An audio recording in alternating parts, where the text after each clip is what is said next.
브로게 작당모이. 안녕하십니까. 오늘도 돌아왔습니다. 곧 브로게 작당모이. 자, 오늘 주제가 뭐죠? 오늘의 주제는 네. 만화 또는 애니메이션, 이후 만화로 통일하겠습니다. 아, 네네. 네네.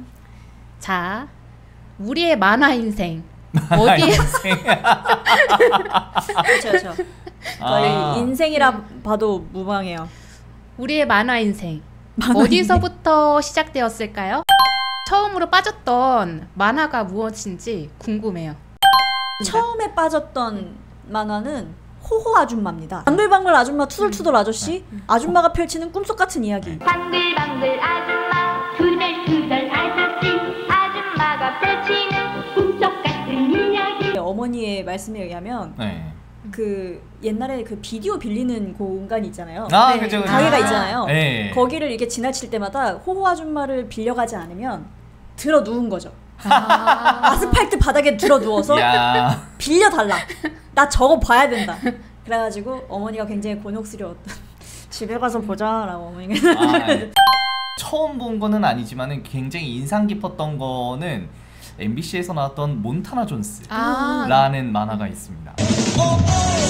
그것을 가지고도 꿈을 살 수가 없어, 붙잡을 수도 없어. 동물들로 이렇게 맞아요. 캐릭터들이 나오잖아요. 근데 인디아나 존스 마냥. 맞아요. 그때 인디아나 존스 유행했거든요. 어. 그래서 그 고고학자 캐릭터인데 얘네들이 전 세계를 다니면서 그 악당 이름이 제로경이거든요. 되게 맞아. 기억력이 네. 좋으시네요. 맞아.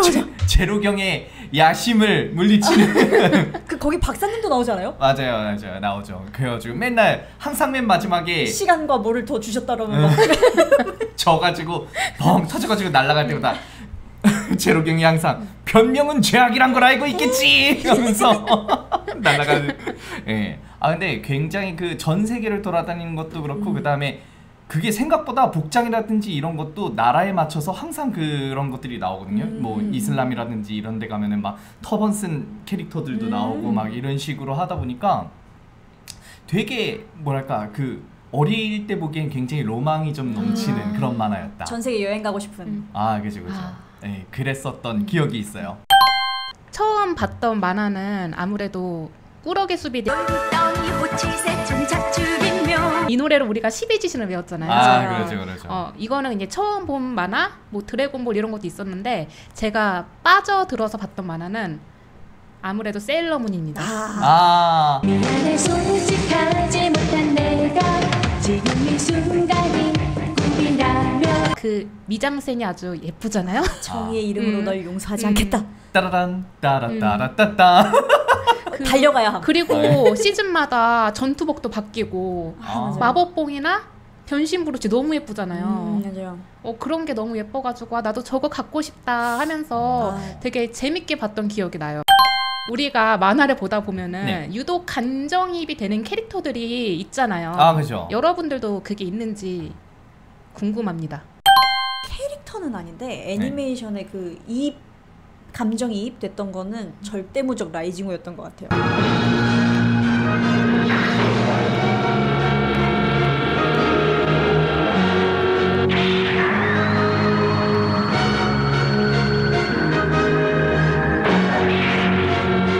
절대무적 라이징호가 그 학교가 상황실로 변하고 막 학교 막 맞아, 저기 운동장 막 확 열려가지고 로봇 나오고 막 이런단 말이에요. 근데 맞아요. 그때 딱 저도 초등학생이니까 걔네들도 초등학생인데 나라를 지키잖아요. 그래서 왠지 우리 학교도 열릴 것 같은 거예요. 아 그래서 괜히 한번 청소함 열어보고 그랬었거든요. 왠지 건물이 왠지 여기 열릴 것 같은데 한번 이렇게 쓱 보고 괜히 네. 예, 우리도 우리 학교도 그랬으면 좋겠다는. 나의 히어로 아카데미아의 아. 미도리야 이즈쿠 아. 캐릭터가 특히 이제 그 1, 2화 에피소드가 개인적으로는 되게 좀 마음에 들었었거든요. 1화 같은 경우는 이제 원하는 바를 이루지 못할 것이다. 너는 히어로가 될 수 없다라는 판정을 딱 받았잖아요. 네. 근데 이제 그럼에도 불구하고 계속 관심을 가지고서 이제 다가가는 모습을 보여줬는데 그 판정을 받은 직후에 만약에 절망을 했더라면 벌어지지 않았어요. 그러니까 마치 필연처럼 다가온 우연의 그 이벤트 덕분에 예, 그래가지고 이제 히어로가 될 수 있었다라는 그 장면에서의 카타르시스가 좀 있었던 것 같고요. 그리고 2화 같은 경우는 기회가 주어지기는 했는데 아무런 준비가 되어 있지 않은 상태였기 때문에 그 짧은 시간 동안 엄청나게 노력을 갈아 넣어가지고 겨우 스타트 라인에 설 수 있었다라는 거 이거 그러니까 그 되게 짧은 1화, 2화 만에 굉장히 다양한 그 성장 곡선이 이렇게 딱 보여지는 게 되게 좀 인상적이었어요. 저는 고스트 바둑왕의 아키라라는 캐릭터예요. 이 아키라라는 캐릭터는 거의 주인공격인 캐릭터인데 그죠. 히카루의 라이벌이죠. 네. 근데 아키라는 바둑 천재예요. 근데 천재인데 자기보다 더 어마무시한 사람이 나타난 거예요. 그 히카루라는 캐릭터인데 그 캐릭터와 같이 있는 사이라는 엄청 천재 바둑 기사가 그렇죠. 그러니까 처음에는 히카루와 아키라가 처음 바둑 둘 때 아키라는 사이하고 두는 거랑 마찬가지였거든요. 히카루는 바둑에 1도 모르니까는. 그렇죠. 그때 제가 좀 감정이입이 많이 됐던 게 제가 천재라는 건 아니에요. 근데 히카루를 보면서 자신이 넘지 못하는 벽을 느낀 아키라가 그때 그 감정, 그 좌절감과 막막함이 너무 와닿는 거예요. 우리가 뭘 하다 보면은 진짜 좀 벽을 만날 때가 많잖아요. 그렇죠. 그게 생각나니까는 그때 감정이입을 많이 했고 저는 이제 또 만화책도 소장 중이라서 가끔 보거든요. 그 나이 먹어서 봐도 되게 공감이 많이 가는 캐릭터인 것 같아요. 기억에 남는 애니메이션은 그 폭풍우 치는 밤에라는 애니메이션이 그거 있어요. 뭔가 양이 나오는 맞아요. 염소랑 늑대의 우정 이야기입니다. 그래가지고 그 거기에 이제 그 아무래도 염소랑 늑대가 친구가 되려고 하면 거기 그 무리들은 다들 이해를 못 해주잖아요. 네. 그래서 그들이 이제 전설의 숲으로 이렇게 가서 우리 거기에서는 그런 우리를 뭐라 하는 사람 없는 곳에서 이제 우리끼리 사이좋게 지내자 하면서 이제 모험을 떠나는 저기가 있어요. 근데 거기에서 이제 눈보라를 만나게 돼서 동굴에 이렇게 이제 눈보라를 피하고 있는데 거기에서 그 늑대 친구가 가브인데 가브가 배가 고파하니까 그 염소 친구가 나를 먹고 너 배고프니까 나 먹고 그 이제 그 너 혼자라도 그 숲에 가라고 얘기를 하거든요. 근데 그게 그 뭐랄까 그 늑대가 어떻게 그럴 수가 있어요. 널 어떻게 먹냐. 그래서 우리가 친구가 아니었다면은 나를 먹을 수 있지 않냐 막 이러면서 그걸 얘기를 해요. 근데 자기 배 안 고프다고 가브가 그러거든요. 근데 거기에서 배 안 고파라고 하는데 여기서 꼬르륵 소리가 나요. 그런데 배를 부여잡고 막 울지 마 막 이러면서 계속 귀여워. 뭐 하는 거 있어요. 근데 다시 해주세요. 눈물 버튼 울지마 다시 해줘. 울지 말라고 막 하면서 막 이렇게 하는 게 있어요. 근데 그게 너무 제 눈물 버튼이거든요. 여기서 제가 저기를 잘 표현을 못해서 그러는데 이게 그 서사가 있잖아요. 근데 이제 갑자기 그쵸. 여기서 울지 마 하니까 약간 저기 하지만 그 서사가 이렇게 쭉 와요. 그래서 막 나는 괜찮아 막 이러고 있는데 너라도 가 막 이렇게 하는데 이게 왜 눈물이 볼 때마다 울어요. 그거 귀여웠습니다.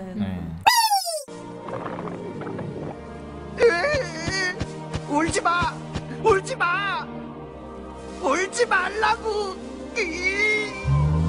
제발 울지 마. 그녀와 그녀의 고향이라는 단편 애니메이션인데 신카이 마코토 감독 지금은 유명하죠. 이 감독의 초창기 작품이에요.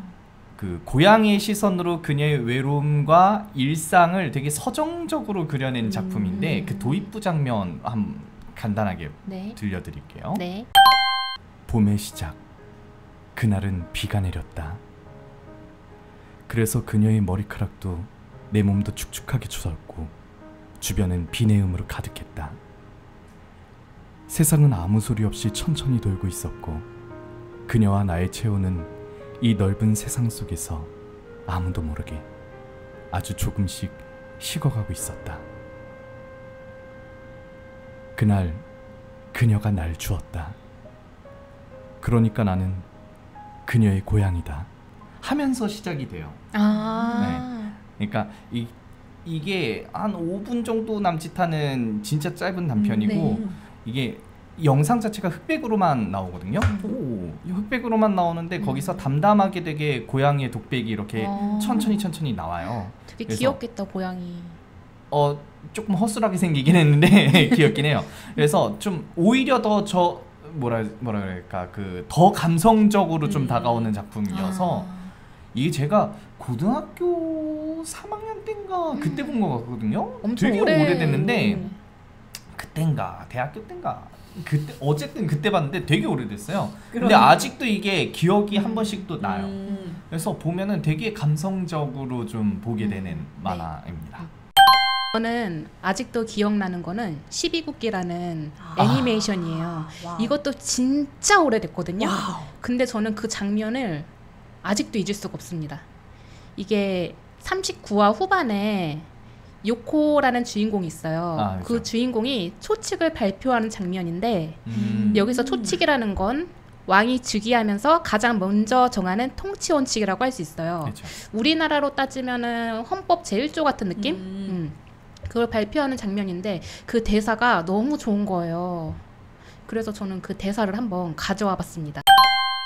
지금 이후로 예전, 재전, 그리고 재반 규칙에 따른 의식, 타국의 빈객을 맞는 경우를 제외하고는 복례를 없애고 서서 예를 갖추도록 한다. 업신여긴다고 말이 많을 겁니다. 상대가 머리를 숙여야만 자신의 지위를 확인하고 안심할 수 있는 자라면 난 필요 없어. 그것보다 남에게 머리를 숙일 때마다 망가지는 게 더 문제라고 생각해. 사람은 말이야, 진심으로 상대에게 감사하고 마음으로 존경하는 걸 느끼게 되면 저절로 머리를 숙이게 돼. 상대방에 대한 예를 갖추고 성의를 다할 것. 그건 당연한 일이고 하고 말고는 본인의 성품에 달린 거지. 그 이상은 아니란 거야. 그렇긴 하지만 난 경국의 백성들 누구나 왕이 되길 바란다. 지위만으로 예를 강요하거나 타인을 짓밟은 자들의 말로는 쇼코, 가우호를 보지 않더라도 잘 알 것이다. 또한 짓밟히는 걸 받아들이는 사람의 길도 마찬가지다. 사람은 그 누구의 노예가 아니다. 그러기 위해 태어나는 것은 아니다. 타인에게 괴롭힘 당해도 굴하지 않는 마음, 불행이 닥쳐도 꿋꿋이 이겨내는 마음, 부정을 보고 바로잡길 마다치 않고 짐승에게 당당히 맞서는, 난 경국 백성이 그런 자유로운 백성이 되기를 바란다. 자신의 영토를 통치하는 유일무이한 군주로서 그러기 위해 먼저 타인 앞에 당당히 얼굴을 드는 것부터 시작하고 싶다. 재관들은 나에게 경국을 어떻게 이끌 것이냐고 물었다. 이게 답이 되었는가? 그 증거로 복례를 폐지한다. 이것을 초칙으로 한다. 여기서 복례는 지위가 높은 자한테 납작 엎드리는 거 말해요. 이 세계관에서는 그게 당연한 거였거든요. 근데 요코가 이거를 폐지한대요. 여기서 이제 요코가 누가 누구 앞에 절하느냐가 중요한 게 아니라 진심으로 감사하고 존경할 수 있는 사람인가, 그걸 더 중요하게 본 거죠. 그리고 진짜 감동적이었던 건 요코가 경국의 백성 모두가 왕이 되길 바란다고 말하는 부분이에요. 그런 거 보면서 아, 진짜 멋진 왕으로 성장했구나. 사람을 사람 자체로 존중하는 마음이 느껴져서 너무 좋았습니다. 그래서 저는 지금도 앞으로 죽을 때까지도 이 장면은 진짜 계속 생각날 것 같아요. 이건 어린이용이 아니다, 생각할 거리를 준다, 이런 작품이 있었나요? 죽음에 관하여라는 웹툰에 여러 가지 에피소드가 있는데 그 등장인물이 신이 있고, 신은 어떤 것으로도 변신이 가능하고 거기에 이제 저승으로 가기 전에 약간 머무는 곳 같은 곳에 신이 있고, 네. 그래서 뭐 범죄자에게는 깨달음을 준달지, 아니면 남아있는 사람들에게 걱정을 하는 사람들은 또 이렇게 위로를 해준달지, 그런 신이 그런 역할을 하거든요. 근데 그 에피소드 중에 그 노인분이 이렇게 와요. 네. 근데 거기에 이제 그 신에게 사진을 보여주는 게 있거든요. 근데 한 6명 되는 친구들이 중고등학교 때 이렇게 와 이렇게 찍은 사진이 있는데 네네. 이제 그걸 계속 같은 장소에서 그걸 찍어왔던 거예요. 근데 이제 세월이 흘러갈수록 이제 돌아가시는 분도 생기고 하니까 이게 5명이 됐다가 4명이 됐다가 이렇게 점점 줄어서 이 노인분 혼자만 독사진으로 찍은 사진 이렇게 해서 이거를 쭉 신에게 보여주는데 그 다음 장면에서 이제 신이 이제 카메라를 들고 있는데 그 이제 카메라 이렇게 보여주면서 그 돌아가신 분 순서대로 이제 하나 둘씩 채워지는 그 장면이 이렇게 있어요. 그래서 그 친구들이 왜 이렇게 늦게 왔어 새끼야 어서 와 이러면서 찍는단 말이에요. 근데 거기에서 그 돌아가신 순서대로 이제 나이가 고정이 되니까 연령대가 다 다양한 사람들이 6명이 이렇게 모여서 찍는 그 장면이 있단 말이에요. 근데 그렇게 저승에서 기다려줄 수 있는 친구가 있다는 건 진짜 성공한 삶인 것 같다는 생각이 들더라고요. 가족도 아니고 네. 그런 친구들이 5씩이나 있다는 건 정말 뭔가 그 우정이 그러니까 성공한 삶? 이게 돈을 얼마를 벌었든 내가 어떤 삶을 살았다는 것에 대한 어떤 그런 증명 같은 느낌이 들어서 그분이 되게 뭔가 존경스러운 느낌이 들면서 물론 이제 그 안에 있는 스토리지만 그래서 그걸 보면서 많이 생각이 났던 것 같아요. 친구가 야 이거 겁나 재밌는 거야? 겁나 재밌는 거야? 그래서 봤는데 막 왜 또 저도 그런 거 보면 또 잘 운단 말이에요. 그래가지고 보다 그렇게 울었다. 그래서 그 기억이 많이 남았었어요. 바람계곡의 나우시카. 지브리 애니메이션이잖아요. 네, 지브리가 그런 교훈을 많이 주긴 하죠. 그죠 그죠. 이게 진짜 애니메이션도 물론 훌륭하기는 한데 이거는 꼭 만화책으로 봐야 된다고 말씀을 드리고 싶어요. 정말 추천드리는데 이게 표면적으로는 이제 환경과 인간의 공존을 다루는 이야기로 이렇게 구성이 되어 있는데 사실 그 안에 있는 다양한 인간 집단이 내세우는 정당성 이것도 결국은 다 자기중심적인 사고에서 일어난 일이고 그리고 또 주인공인 나우시카조차도 이제 행동이 항상 이상적이지만은 않거든요. 특히 이제 만화책에서는 더 이제 조금 뭐라 그래야 되지? 약간 잔인한 모습을 보이기도 하고 그러는데 어찌됐든 간에 이런 것들 여러 가지들이 오히려 이제 어른이 되어서 또 나이가 들어서 봤을 때 더 크게 여러 가지로 좀 생각을 들게 하는 그런 만화인 것 같아요. 그래서 요거 정말 정말로 이제 만화책으로 조금 추천을 드리거든요. 이 7권인가 그래요. 네. 굉장히 애니메이션으로는 한 2권 분량인가 였던 걸로 제가 봤던 것 같은데 그래서 좀 내용이 축약되어 있어요. 그래서 이제 더 깊은 그 내용을 보려면은 만화책을 꼭 보시는 게 좋다. 이게 미야자키 하야오 감독이 직접 쓴 거기 때문에 그래서 굉장히 추천하는 작품입니다. 여러분들 기억에 강렬하게 남은 악당이 있나요? 제 기억에 악당이라 하면 몬스터의 요한이 아닐까 생각해봤는데요. 그 요한 리베르토 그 친구가 사실 거기에 이렇게 막 자주 등장하는 느낌은 아닌데 애니 전체에 그 계속 그 흔적을 쫓아가잖아요. 네네네 맞아요. 그 친구가 실제로 등장하는 씬은 많이 없고 근데 그 친구가 사람을 죽이는 방식이 약간 심리를 조정하잖아요. 이렇게 그렇죠. 그래서 자살을 하게 만든달지 주변에 나를 기억해주는 사람들을 다 없애서 고립되게 만든달지 그게 뭔가 제일 잔인한 것 같아요. 어떻게 뭔가 본인이 직접 잔인하게 죽이는 건 아니지만 그런 심리적인 이런 부분이 저는 너무 잔인하게 느껴져서 오히려 저게 정말로 진정한 잔인함이 아닐까? 이런 생각을 했던 것 같아요. 비극의 원흉이 되는 최강 악역 최종 보스 여왕은 국민을 위해 헌신합니다. 그게 이름인가요? 제목이에요?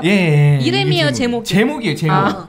네. 제목이 겁나 길어요. 여기에 그 프라이드 로열 아이비라는 그 작중에 이제 게임 속에 등장하는 등장인물인데 이 프라이드 로열 아이비가 타인의 마음을 좀 조종을 하고 나라를 파멸로까지 이끄는 악역이거든요.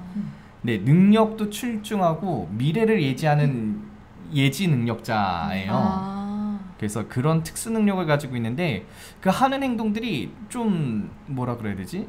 굉장히 그 타인을 절망에 빠뜨리는 걸 정말 순수하게 즐기는 타입이어서 이거를 뭐 그 저기 막 사이코패스라고 하기도 애매하고 소시오패스라고 하기에도 애매하고 근데 순수하게 그걸 너무 즐기는 네, 인물로 좀 지독하게 그려져 있어요.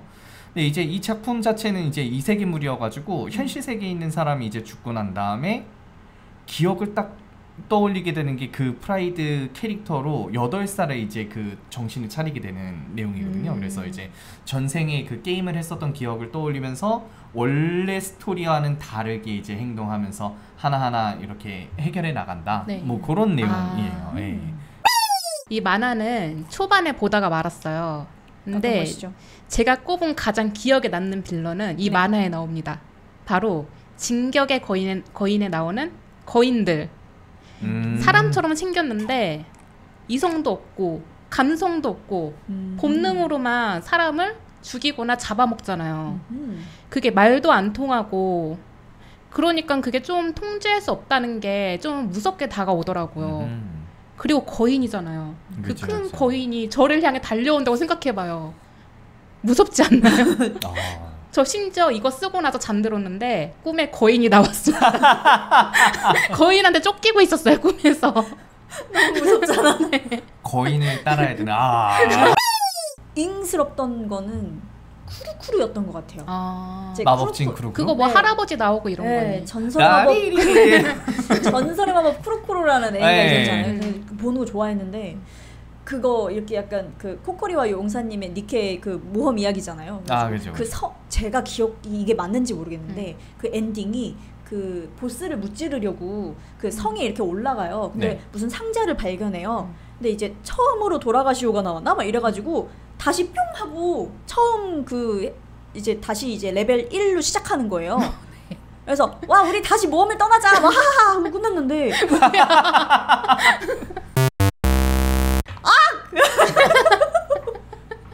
제 기억에 그러면 이게 맞는지 모르겠는데 제 기억에 그랬어요. 그래서 다시 모험을 시작하자 그러면서 막 하하호호 하면서 걸어가는 거예요. 그래서 왜 막 얼마나 많은 막 코코리는 심지어 그 북북춤 할아버지 그게 그 할아버지의 엉덩이 움직임이 전설의 그 고대 마법진이었단 말이에요. 그래서 코코리 그 보기 싫은 것까지 막 참아가면서 그 마법진 그렸는데 다시? 그게 맞을 겁니다. 그래서 굉장히 황당했던 네, 에피소드가 우리 어렸을 때 게임북이라고 있었어요. 그 막 그 페이지 딱 보면은 이제 맞아요. 이야기 스토리 해가지고 어떻게 할 것인가. 17로 가시오. 1페이지로 가시오, 2페이지로 가시오. 그러니까 딱 맨 마지막에 드디어 엔딩이 접혀졌는데 처음으로 가시오. 이런 거 아니에요? 그런 느낌이었어요. 그래서 이걸 다시 처음부터?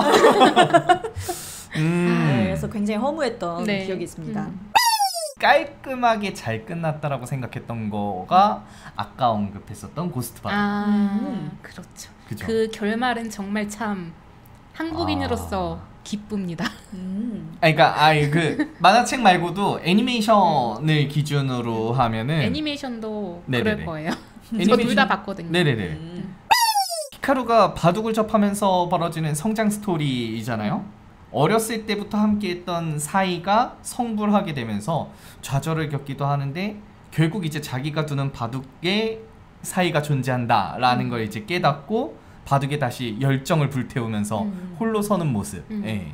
그게 이제 그 사실상 일부의 메인이 되는 마지막 장면인데 그 모습이 굉장히 인상적이었고 그게 굉장히 참 뭐라 그래야 되지?